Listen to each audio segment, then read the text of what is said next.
There's no feeling more intense than starting over. If you deleted your homework the day before it was due, as I have, or if you left your wallet at home and you have to go back after spending an hour in the commute. If you won some money at the casino and then put all your winnings on red but it came up black. If you got your best shirt dry cleaned before a wedding and then immediately dropped food on it. If you won an argument with a friend and then later discovered that they just returned to their original view. Starting over is harder than starting up. If you're not ready for that, like if you've already had a bad day, then what you're about to go through might be too much. Feel free to go away and come back. I'll be here. Alright, thanks for coming with me on this trip. I'll understand if you have to take a break at any point. Just find a safe place to stop and quit the game. Don't worry, I'll save your progress, always, even your mistakes.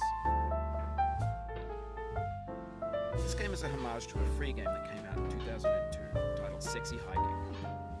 The author of that game was Jazuo, a mysterious Czech designer who was known at the time as the father of B games. And B games are rough assemblages of found objects. Designers slap them together very quickly and freely, and they're often too rough and unfriendly to gain much of a following. They're built more for the joy of building them than as polished products. In a certain way, Sexy Hiking is the perfect embodiment of a B game. It's built almost entirely out of found and recycled parts, and it's one of the most unusual and unfriendly games of its time. In it, your task is simply to drag yourself up a mountain with a hammer. And that act of climbing, in the digital world or in real life, has certain essential properties that give the game its flavor. No amount of forward progress is guaranteed. Some cliffs are too sheer or too slippery. And the player is constantly, unremittingly in danger of falling and losing everything. Anyway, when you start Sexy Hiking, you're standing next to this dead tree that blocks the way to the entire rest of the game. It might take you an hour to get over that tree, and a lot of people never got past it. You prod and you poke at it, exploring the limits of your reach and your strength, trying to find a way up and over. And there's a sense of truth in that lack of compromise. Most obstacles in video game worlds are fake. You can be completely confident in your ability to get through them once you have the correct method or the correct equipment or just by spending enough time. In that sense, every pixelated obstacle in Sexy Hiking is real. The obstacles in Sexy Hiking are unyielding, and that makes the game uniquely frustrating. But I'm not sure Jazuo intended to make a frustrating game. The frustration is just essential to the act of climbing, and it's authentic to the process of building a game about climbing. A funny thing happened to me as I was building this mountain. I'd have an idea for a new obstacle, and I'd build it, test it, and it would usually turn out to be unreasonably hard. But I couldn't bring myself to make it easier. It already felt like my inability to get past the new obstacle was my fault as a player rather than as a builder. Imaginary mountains build themselves from our efforts to climb them, and it's our repeated attempts to reach the summit that turns those mountains into something real. When you're building a video game world, you're building with ideas, and that can be like working with quickset cement. You mold your ideas into a certain shape that can be played with, and in the process of playing with them, they begin to harden and set until they're immutable, like rock. And at that point, you can't change the world, not without breaking it into pieces and starting fresh with new ideas. For years now, people have been predicting that games would soon be made out of prefabricated objects, bought in a store and assembled into a world. And for the most part, that hasn't happened, because the objects in the stores are trash. I don't mean they look bad or that they're badly made, although a lot of them are. I mean they're trash in the way that food becomes trash as soon as you put it in the sink. Things are made to be consumed and used in a certain context, and once the moment is gone, they transform into garbage. In the context of technology, those moments pass by in seconds. Over time, we've poured more and more refuse into this vast digital landfill that we call the internet. It now vastly outnumbers and outweighs the things that are fresh and untainted and unused. When everything around us is cultural trash, trash becomes the new medium, the lingua franca of the digital age. And you can build culture out of trash, but only trash culture.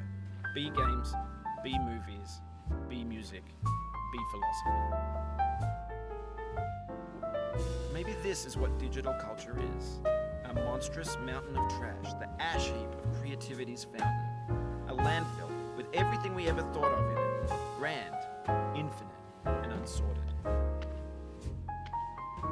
There's 3D models of breakfast, Gen X's fanfic novels, scan magazines, green screen Shia LaBeouf, banned snuff scenes on Live League.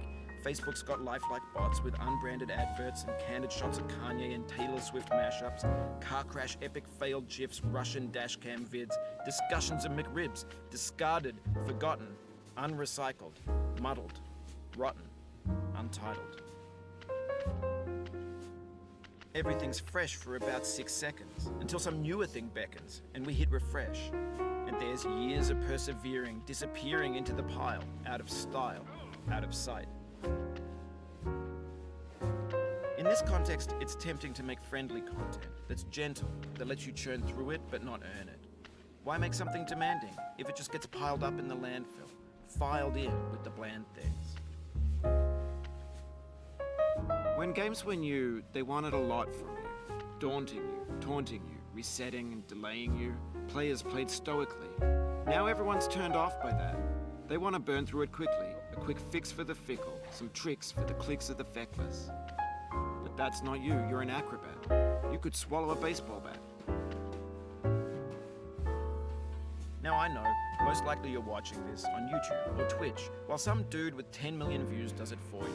Like a baby bird being fed chewed up food. That's culture too. But on the off chance that you're playing this, what I'm saying is, trash is disposable, but maybe it doesn't have to be approachable. What's the feeling like? Are you stressed? I guess you don't hate it if you got this far, feeling frustrated. It's underrated. An orange is sweet, juicy fruit, locked inside a bitter peel. That's not how I feel about a challenge. I only want the bitterness. It's coffee, it's grapefruit, it's licorice. It feels like we're closer now. Composer and climber, designer and user. You could have refused, but you didn't. There was something in you that was hidden, that chose to continue. It means a lot to me that you've come this far, endured this much. Every wisecrack, every insensitivity, every setback you've forgiven me is a kingly gift that you've given me. We have the same taste, you and I. It's not ambition, it's ambition's opposite. An obdurate mission to taste defeat. You'll feel bad if you win, so I put this snake in for you. Have you thought about who you are in this? Are you the man in the pot, Diogenes? Are you his hand? Are you the top of his hammer? I think not. Where your hand moves, the hammer may not follow, nor the man, nor the man's hand. In this you're his will, his intent, the embodied resolve in his uphill ascent. Now, you've conquered the ice cliff, the platforms, the church, and the rectory, the living room and the factory, the playground, the construction site,